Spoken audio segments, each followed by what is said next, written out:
Assalamu alaikum wa rahmatullahi wa barakatuh. Ashama akkam jirtu hordoftoota channel YouTube Abdul App. AdSense akkamitti biyya jijjiiruu dandeenya. Erga biyya ta'etti moonii taanee kaane yeroo biyya gallu yookaan biyya biraa deemnu akkamitti jijjiirrachuu dandeenya AdSense sana erga kaffaltii fudhachuu jammarre. Ka jiru waliin ilaalla turtii gaarii.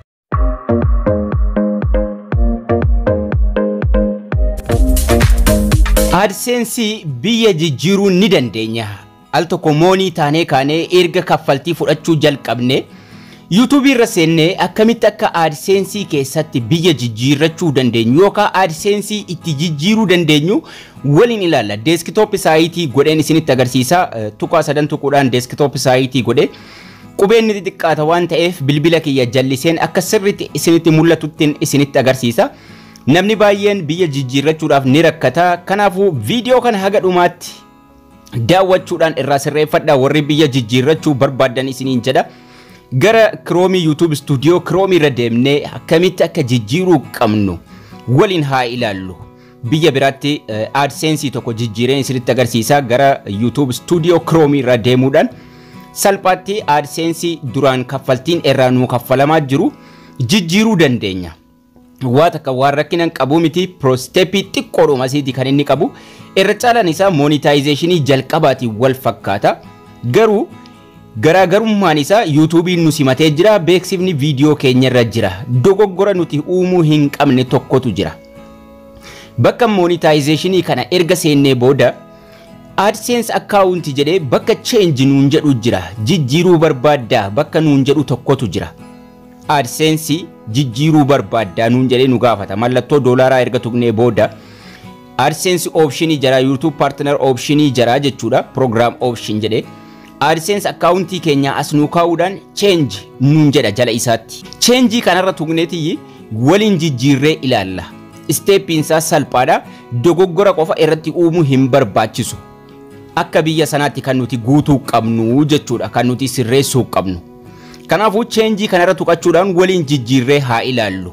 Amma change kanarra yeroo tuqnu jalqaba si ta'uu mirkaneessinuun jedhee passwordii nu gaafata. Sanaan booda change yeroo tuqnu active AdSense account ka duraan banamee jiru yoo qabaatte processiin isaa daqiiqaadhuma xiqqoo keessatti active ta'a. Yoo garuu haaraa itti galfachuu barbaadde bultii xiqqoo fudhatanuun jedha. Garuu sa'aatii 24 continue ka jedhu kana filanna.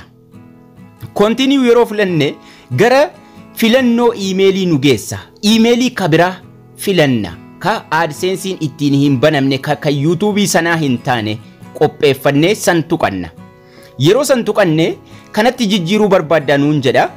Eeyyeen jechuudhaan yes send me customize help and performance akkuma jalqaba moonii guuttanne sanatti sanaan booda biyya jijjiiruu feene sana itti filanna. Biyya AdSense keenya keessatti kaffaltii nuuf kaffalu jennee filachuu barbaanne yookaan itti guuttachuu barbaanne filanna. United States ittiin jijjiiruu barbaada. United States filadhe. Yes, I have read and accept the agreement. Sanduuqa kanatti right godheen create account tuqadha. Yeroon create account tuqee gara monetization lammaffaa guutuu san gara fuula AdSense nageessaa jechuudha. Address ni kiyyatti bakki taa'umsa kiyya biyyi kiyya maal akka ta'e na gaafata. Address line 1 line 2 waa hunda na gaafata sanii itti guuttadha. Jalqaba irratti name jedhee maqaa emailiin ittiin baname naa fida. Sana irraa haqeen maqaa account maqaa nama sanaa maqaa nama itti jijjiiramuu barbaade san itti guuttadha. Maqaa nama booda account baankii ta'uu danda'u san maqaa isaa guutuu itti guuttadha. Maqaa nama sanaa itti katabe.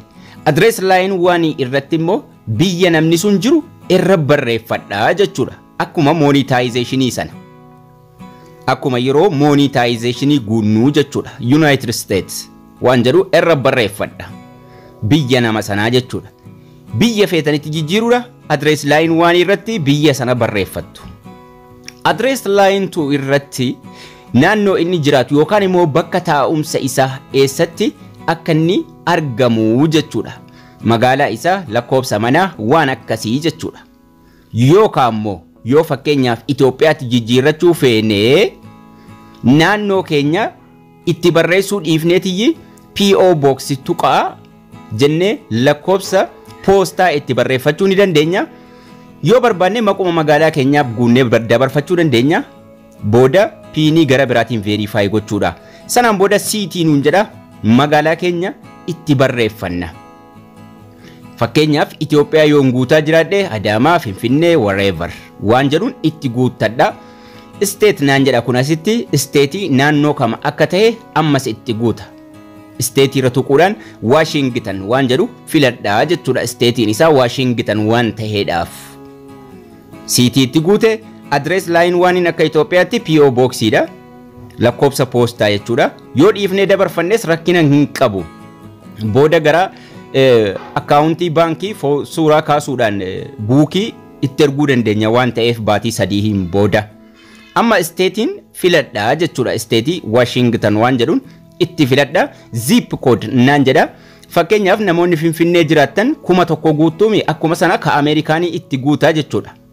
98 11 8. Lakkoofsi bilbilaa optionalidha. Dhiisee irra darbuun hin danda'a.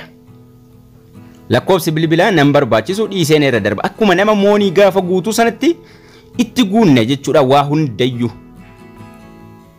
Moonii nurraa kaasaa isa jedhu itti deebinee waliin ilaaluu deemaa jirra. Erga wanni hundinuu sirrii ta'uu isaa hubanne sammiitii tuqanna. Sammiitii tuqnee irra deebinee wanni dogoggora ta'ee jiraate ilaaluu dandeenya, sirreessuu dandeenya. Seattle, Washington wanni hundinuu sirriidha. Sammiitii kilik godha. Irra deebi'ee na fida. Ammallee sammiitiin tuqadhaa jechuudha. Sammiitii tuqeen eega. Sammiitii lammaffaa na fide. Irra deebi'een tuqee eega waan hin guute fidee natti agarsiisaa jechuudha. Redirecting naan jedha. Redirecting you to YouTube. Gara YouTube'itti si deebifna eegi naan jedha. Nin eega. Ofiinuu gara YouTube'itti na deebisaa jechuudha. Alright, amma peejii kana finnee gara YouTube'itti ofiin na deebisaa nin eega. Bakka monetizationii kana maal akka inni godhu waliin ilaallaa jechuudha. Moonii ta'ee ture beeksifni irra deemaa jira. Lakkoofsi tokko dan, lakkoofsi 2 in progress, lakkoofsi 3 dan ta'ee jira. Garaagarummaa moonii isa jalqabaa maalinni lakkoofsi 3 danidha. YouTube'n duubatti wanni nu deebisu hin jiru. Kan inni ilaalaa jiru wanti nu amma guunne sun qofa sirrii ta'uu ishee qofa ilaalaa jechuudha. Lakkoofsi 2 ka AdSense. Sanaan ala kaan hundinuu sirriidha. Lakkoofsi tokko eeyyama kennamaadha. Lakkoofsi 3 YouTube'n rakkina tokko nurraan qabu kan nuti jijjiirrachuu barbaanne AdSense'dha jechuudha. Kanaafuu lakkoofsi 3 danidha. Lakkoofsi tokko danidha. Lakkoofsa 2 qofa in progress godha. Sa'aatii 24 booda yookaan sa'aatii 12 booda wanni lakkoofsa 2 irratti in progress tahee jiru dan tahaa jechuudha. Garuma moonii keenyatti nu deebisa. Haala kanaan AdSense bannaa jechuudha. AdSense haaraa irratti jijjiirranna. Haala kanaan salphaatti sa'aatii 24 booda jijjiiramee jira. Haala kanaan salphaatti daqiiqaa xiqqoo keessa AdSense jijjiiruu dandeenya isiniin jedha. Barnoonni keenyas kana fakkaata. Kutaa ittaanu haga walitti deebinutti turtii gaarii.